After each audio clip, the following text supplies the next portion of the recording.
Imagine a man so revered that common Americans wept at his funeral, yet so feared that his enemies called him a dictator. A man who rose from nothing, shaped a nation, and left a legacy both celebrated and condemned. This is the story of Andrew Jackson, America's first true populist president, a war hero, a duelist, and the architect of policies that still spark debate today.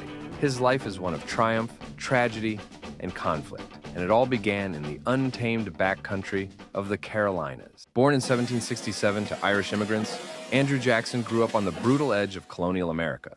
Orphaned at 14 after British forces killed his mother and brothers in the Revolutionary War, Jackson's early life was shaped by hardship and vengeance. Captured by the British at 13, he famously refused to polish an officer's boots, earning a slash across his face with a sword, an act of defiance that would define his character. As he grew older, Jackson developed a deep love for the law. He studied diligently and became a lawyer by the age of 20, but his ambitions stretched far beyond the courtroom. In the wild, untamed territory of Tennessee, Jackson made a name for himself as a land speculator, a politician, and most infamously, a duelist. He fought numerous duels, each more dangerous than the last. His most famous duel was in 1806 against Charles Dickinson, who had insulted Jackson's wife, Rachel.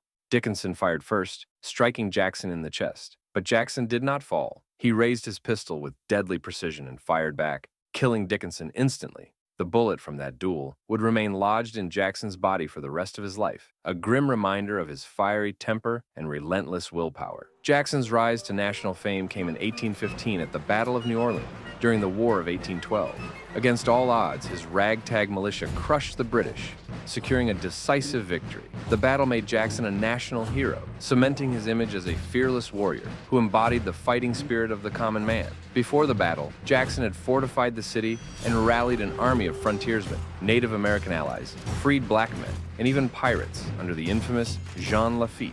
The British, confident in their numbers and military discipline, launched a full-scale assault, but Jackson's men held firm, mowing down British ranks with devastating precision.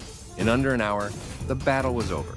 More than 2,000 British troops lay dead or wounded, while Jackson's forces suffered minimal casualties. In 1828, Andrew Jackson rode a wave of populist sentiment into the White House. He was the first president truly elected by the common man, breaking the mold of elite leadership. But his presidency was defined by fierce battles against Congress, the Bank of the United States, and even his own cabinet.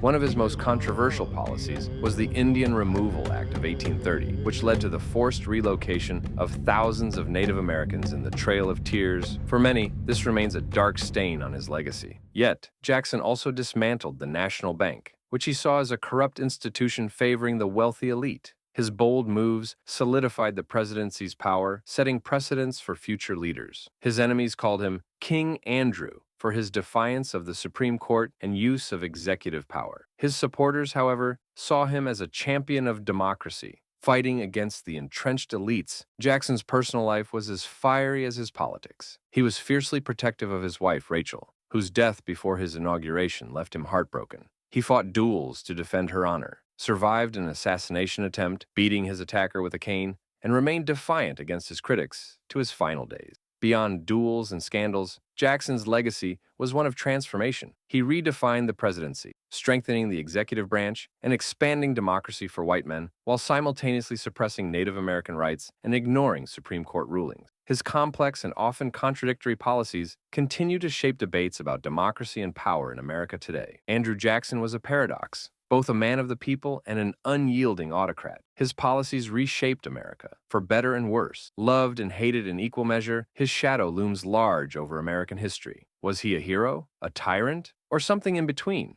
That is for history to decide. Thank you for walking in the footsteps of history.